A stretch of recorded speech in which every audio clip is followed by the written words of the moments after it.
me, Rick, from a broadcaster's perspective, when you got KSI fighting someone who I don't even know who they are, and it's pulling in millions and millions of views for the zone, and then you've got your normal events doing hardly any numbers, it's a concern. Well, it is a concern because we don't put on the best fights. That's right. why. That's when that. So the boxing fans aren't going to pay to watch shit, and we're not giving them good fights. It's what it is. Yeah, the best really do need to fight. Could you imagine? Could you imagine if the Zone gave me $5,000 for every event? Just 5,000 an event, and they're spending millions. And I advise them on what fights are good, what how good the fight is, a potential outcome, the co-feature, all the way down, and anything that they show on the streaming. Could you imagine how good the quality of fights? But no, they've got these people are lawyers and college educated. Did they ever go to school for boxing? Did they literally go to college or university for boxing? There's no boxing courses at universities, okay, and colleges. Okay, and it's practical experience. You think these guys, these suits at these companies, these fancy suits, know anything about boxing from the ground up? No, they see boxing on TV. They think they're watching a good fight. They don't know a good fight if they're locked in the trunk room. They know a sensational fight, but they don't know a good fight from a bad fight. They know a sensational fight from a bad fight. Okay, and this is what we get. And this is why we're not drawing the people that we're supposed to get, because they're not putting on the best fights. The biggest fights draw well, except you got people stealing the cable, the pay-per-view feed. I get that, but we need to put on better fights. Okay, that's all there is to it.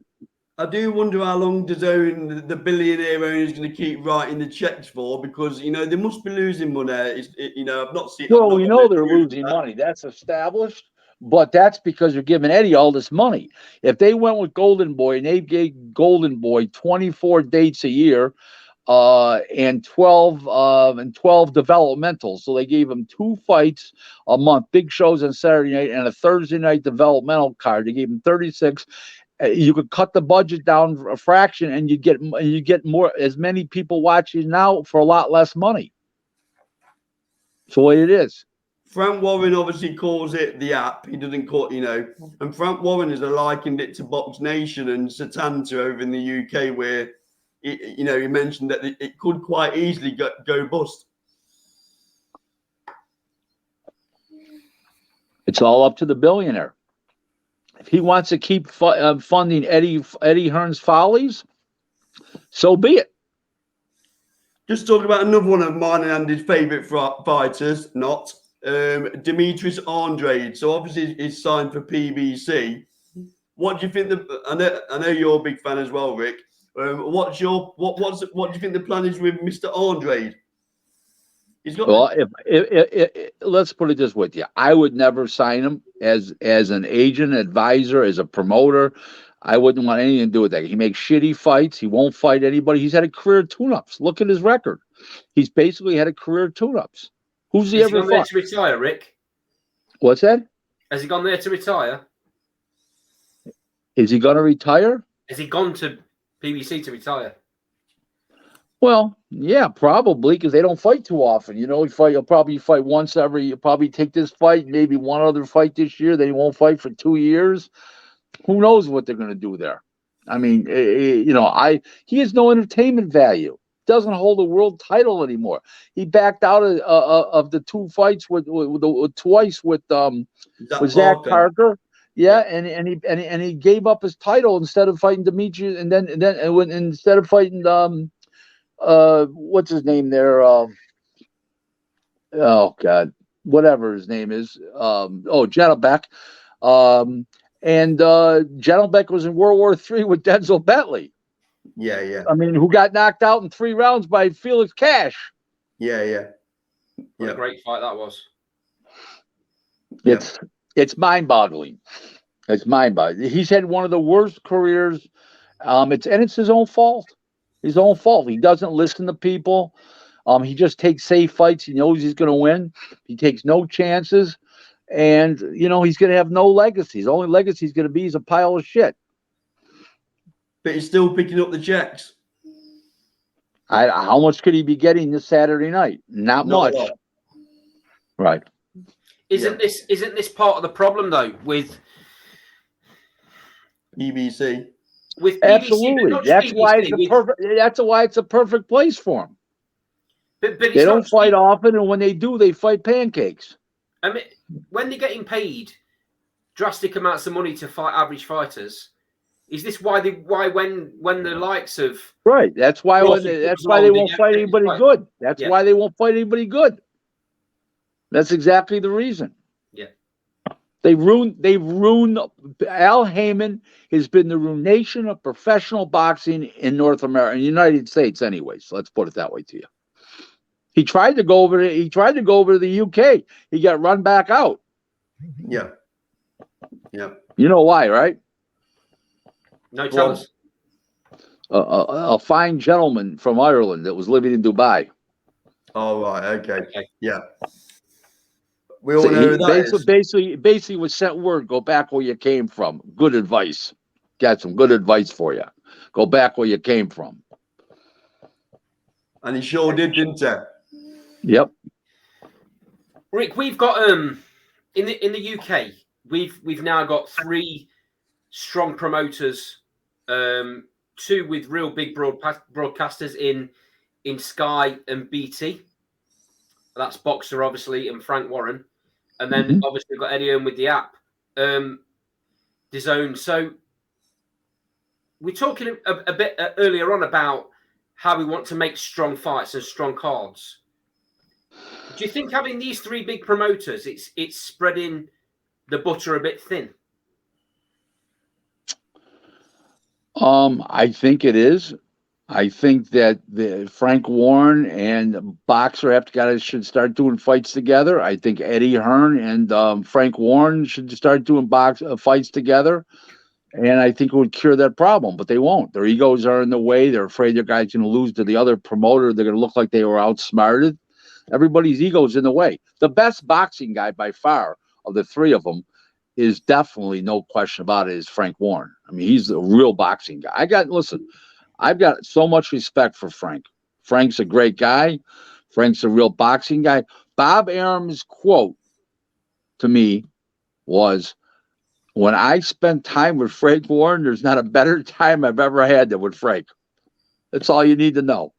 And would it be fair to say, I personally believe that Frank Warren's probably overtook Eddie Hearn in the UK regarding his stable and the job he's doing. Oh, he in this past year and a half, Frank Warren's exploded. He's really done well, and he's put on bigger fights, better fights. He's got a lot of good fighters in great positions. Especially the heavyweights. I mean, Tyson Fury, Joe Joyce, Daniel Dubois, a couple guys that are upcoming. Looks good to me. What do you rate Daniel Dubois, Rick? What do you rate him? Well, I thought he was a very good fighter at one time. I don't know if he's got a chin left or the confidence. Something's wrong. The elevator ain't going to the top no more. Yeah, I mean he looked quite good over in America when he won the WBA, but I forget his opponent. I apologize, but he wasn't up to much as opponent, he fought Trevor Bryan. That's right, Trevor Bryan. Whose best days are past. I don't know if the South African got lucky against him and knocked him down 3 times in the first round. After the first round, he looked good. He's only a cruiserweight, that South African. South African. Well, he had been a cruiserweight in several fights. He's been a heavyweight. He beat the Polish guy. He beat the Polish guy. What's his name? From the big Maurice, whatever it was. He had been in a couple of heavyweight fights. What? Morris Walk. Yeah, he had been in a couple of heavyweight fights, but he was a cruiserweight at one time. Correct. I think Dubois is lacking in confidence. Maybe his chin is shattered. Just doesn't have the punch resistance anymore. I don't know, but he didn't look good. Yeah, I mean, if you could look bad in winning, he looked horrible in winning. Yeah. Would you chuck Jared Anderson with Dubois now? No, Jared Anderson would kill him now. But from American point of view, Oh yeah, that's an doesn't easy. that put Jared Anderson in a real good That's an position if easy. he's got that? That's an easy fight. I tell you what I would do if I was Frank Warren. I'd go make a deal with. I would go make a deal with Aaron, put him in, and showcase him over there. Bring him over there, fight Dubois, beat Dubois.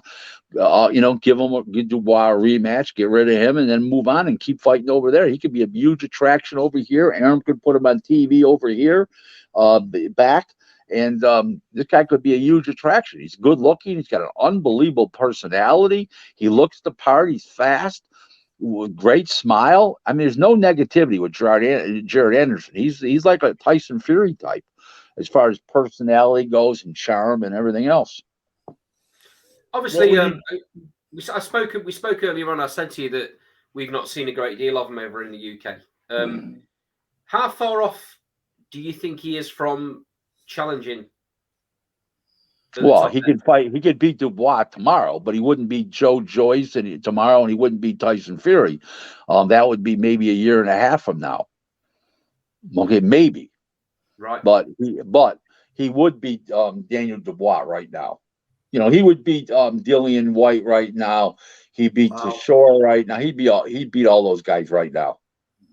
He'd beat Joseph Parker right now because I think Joseph Parker's going to be shot. Wow. Sticking with the heavyweight, then Dillian White versus Franklin. Rick, there's some words in the UK that people think Franklin should have won that fight. What were your thoughts? I didn't think so. I thought White edged the fight. It was close. It was a good fight, but I thought White won. I think Franklin would do well out of that fight because his stock's risen in the UK, so I can imagine him bringing him back over for quite a few of our heavyweights. I think he needs to lose weight. Number one. Yeah.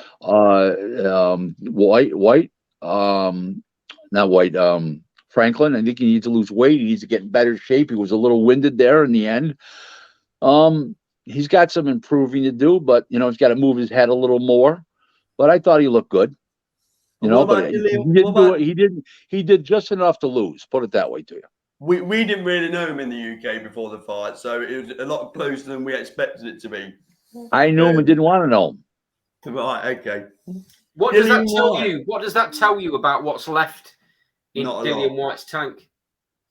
Not much. Not much. I'll tell you a story real quick. A guy called me up after watching Dillian White beat Jermaine, and he said, "What did I just watch?"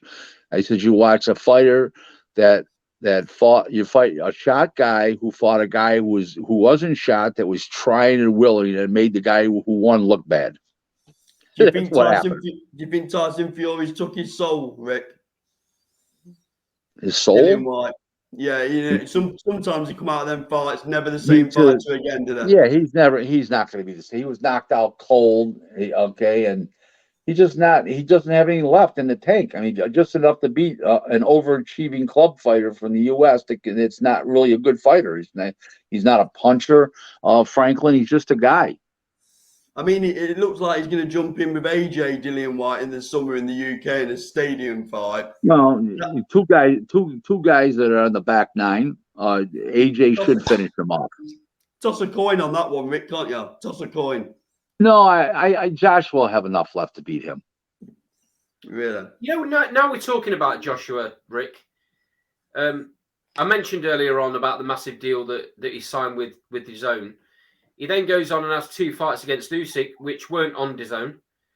Loses them both, which is not surprising with the quality of Usyk. But what do you do with AJ now? Because they're obviously going to want their money's worth. You put him in with somebody he's supposed to beat the first next time. Then you put him at Dillian White, and then you call it a year. Give him 2 fights, call it a year, and go in the next year with a full head of steam. You wouldn't risk him end of the year in a world title fight. He's going to lose. Does he beat Wilder, Joshua, Rick? Depends what Wilder's got left. We don't know what his chin's like. I think Wilder. We know he's will got knock it. confidence. We don't know if he's got any punch resistance because, you know, he got face planted. We sure didn't see it in the Helenius fight. We'll find out in the Andy Ruiz fight if Ruiz punches him back, hits him. We'll find out. We don't know. Nobody knows. And one that I've been really waiting to ask you about. Obviously, I'm conscious that we've been dealing with boxing contracts for a fair few years. What do you make of the Lawrence Okolie situation with Eddie Hearn and has he got one fight left? I don't know enough about it, but he's treated Okolie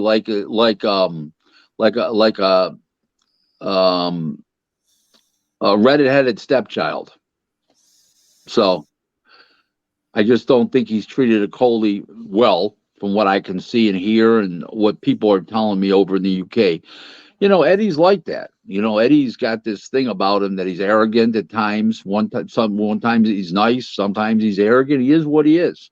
But Coley doesn't want to get treated like that. Coley wants to be a star. Coley wants to get paid, and Coley deserves that. He's a good fighter. He's fun to watch. I got no problem with Lawrence Coley at all. I think Eddie it sounds like to me Eddie didn't do him right. This is what it sounds like to me. Yeah, I mean, surely, Rick, what can't speak can't lie, can it? You know, he's either got a fight left or he hasn't. Well, from a contractual standpoint, that's a different issue. What I would do is just go fight for him one time and get it over with. Agree on a purse, get it over with, and move on. Yeah, I think it's going to get very messy, that situation is. Because my understanding is I understand that for Sky to make an offer to Okolie, they've got to send that offer to Eddie Hearn to allow him time to match it. Would that be right? Yeah, that's his normal standard equipment for something like that. That could be the truth. Yep. I don't think. I'll be honest with you, Rick. I don't think. Well, wait, hold on. Is that compared to dishonest? Are you going to be dishonest with me or what? Now, wait. What are you going to be dishonest with me? You're dealing with a sharp now I'm worried. Now I'm fearing you. You're going to be dishonest. I don't think for 1 second Eddie Hearn will even try and match anything that Sky send over and Boxer send over. I don't think he wants Okolie anymore. I don't know. I don't know why he'd want him. You know, he doesn't want to be. Coley doesn't want to be with him. He's not going to do a good job of participating in the pre-fight festivities and the press conferences and the interviews. It's time just to let the guy go and see you later. Yeah, work out a financial settlement. Have Ben Solomon there. Give him 200,000, 250, 300. Get rid of him and move on.